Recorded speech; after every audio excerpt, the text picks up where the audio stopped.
This channel does not promote any violent, harmful, or illegal activities. All content provided by this channel is meant for an educational purpose only.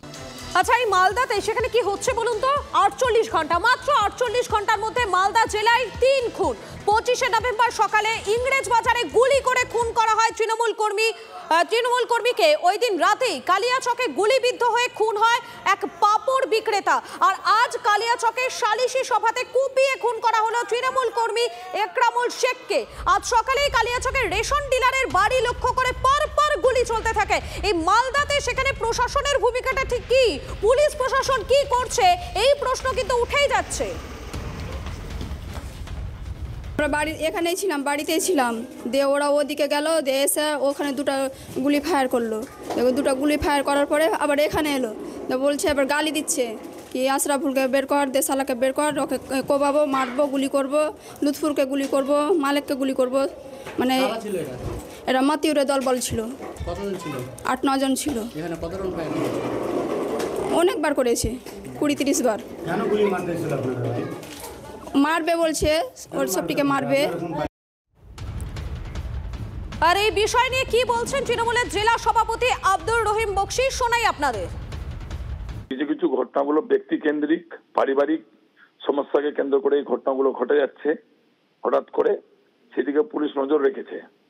আর যেখানে ঘটনা ঘটছে সেখানে আগে থেকে police বসে থাকে না, পুলিশ তৎপরতার সাথে সেগুলোকে হ্যান্ডেল করার চেষ্টা করছে। আসামিকে খুঁজে বের করে তার চূড়ান্ত শাস্তির ব্যবস্থা করানোর জন্য সমস্ত ধরনের ব্যবস্থা করছে। সেই জায়গায় দাঁড়িয়ে এখানে একটা ষড়যন্ত্র এখন ইদানিং শুরু হয়েছে যে এই যে বিহারের সরকার গঠন হওয়ার পর থেকে সেখান থেকে বিহার থেকে বেশ অস্ত্র নিয়ে পশ্চিমবঙ্গটাকে শান্ত করার জন্য, মালদাকেও শান্ত করা, বদনাম করার জন্য একটা চক্র কাজ করছে। মালদার ছবিটা আপনাদেরকে দেখালাম, আর এবারে দেখাবো আপনাদেরকে খাস কলকাতার ছবি। কসবাতে সেখানে আবারও শুট আউটের ঘটনা। ইতিমধ্যে একজনকে আটক করা হয়েছে। কাউন্সিলর সুশান্ত ঘোষের বাড়ি থেকে কয়েকশো মিটার দূরে গুলি। খালের পাশে পরিত্যক্ত জায়গায় বসে আড্ডার সময় গুলি। যুবকের বাঁ হাতের তালুতে গুলি লাগে, ভর্তি করা হয়েছে তাকে হাসপাতালে। ঘটনাস্থল থেকে উদ্ধার হয়েছে মদের বোতল, খাবারের প্যাকেট। সিসিটিভি ফুটেজ খতিয়ে দেখে তদন্তে কসবা থানা। ঘটনায় অভিজিৎ সর্দার ওরফে বাবাই নামে একজনকে ইতিমধ্যে আটক করা হয়েছে। আটক অভিজিতের কাছ থেকে উদ্ধার হয়েছে একটি আগ্নেয়াস্ত্র। ঘটনাস্থল থেকে উদ্ধার হয়েছে কার্তুজের খোল। কেন গুলি চলল, কারা গুলি চালালো, খতিয়ে দেখছে পুলিশ। তবে কসবার এই ঘটনা প্রথম নয়, এর আগেও আমরা একাধিকবার উত্তপ্ত হয়ে উঠতে দেখেছি এই কসবাকে। একদিকে যেমন আপনাদেরকে আজকের ছবি দেখাচ্ছি, ঠিক তেমনই গুলশান কলোনির কথা আপনাদের মনে থাকবে, যেখানে প্রকাশ্য রাস্তায় আগ্নেয়াস্ত্র নিয়ে দৌড়াদৌড়ি করতে দেখা যায় একদল যুবককে। সেপ্টেম্বরের ঘটনা, এই গুলশান কলোনি, সেই ছবিটা নিশ্চয়ই আপনাদের মনে রয়েছে।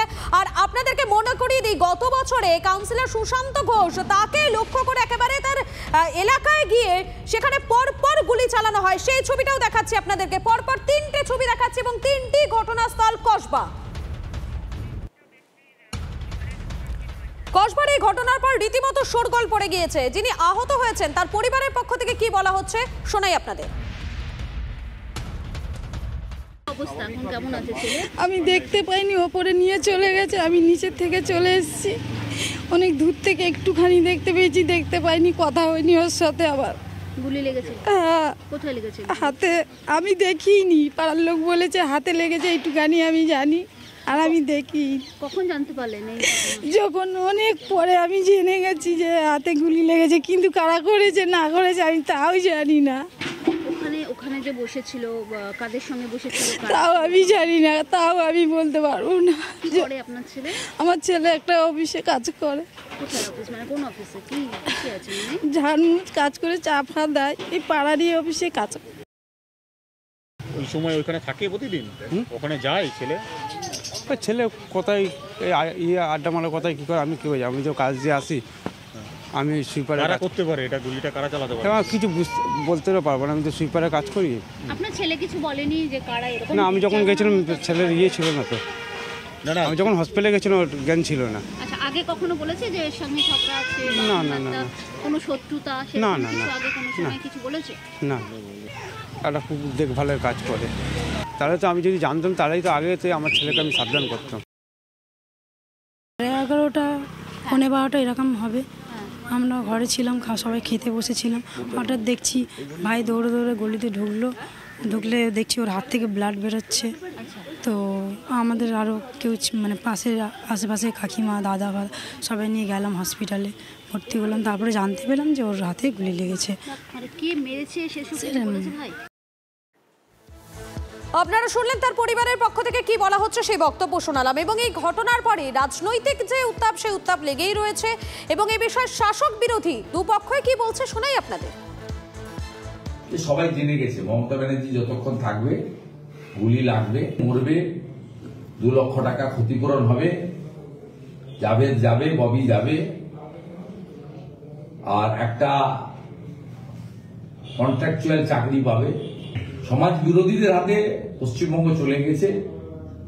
তৃণমূলের ছোট বড় সব নেতার কাছেই 9mm পিস্তল পাওয়া যাচ্ছে। আপনি সারা পৃথিবীর এমন কোনো জায়গা পাবেন না যেখানে বিক্ষিপ্তভাবে এইসব ঘটনা ঘটে না। আপনাকে দেখতে হবে যে বছরে কদিন এই ঘটনা ঘটছে, আর ঘটনা ঘটার পরে পুলিশ প্রশাসনিক পদক্ষেপ সঠিকভাবে নিচ্ছে কি নিচ্ছে না। তো যেখানে পুলিশ সঠিকভাবে প্রশাসনিক পদক্ষেপ নিচ্ছে, বিক্ষিপ্ত ঘটনা ঘটলে প্রশাসন ব্যবস্থা নিচ্ছে, সেখানে আইনশৃঙ্খলা অবনতি হওয়ার তো কোনো প্রশ্ন নেই। আর যদি সত্যি আইনশৃঙ্খলা অবনতি হতো তাহলে কলকাতা তো নিরাপদ শহর হিসাবে স্বীকৃতি পেত না। জমি সংক্রান্ত বিবাদের জেরে ধারালো অস্ত্র দিয়ে হামলা, ঘটনাকে কেন্দ্র করে চাঞ্চল্য মুর্শিদাবাদের নসিপুর গ্রামে। স্থানীয় সানোয়ার এবং আনোয়ার হোসেনের বাড়িতে ঢুকে পরিবারের ওপর হামলার অভিযোগ 4 দুষ্কৃতীর বিরুদ্ধে। তলোয়ার এবং লোহার রড দিয়ে হামলা চালানো হয় বলে অভিযোগ। ঘটনায় গ্রেফতার 2, পলাতকদের খোঁজে তল্লাশি চলছে।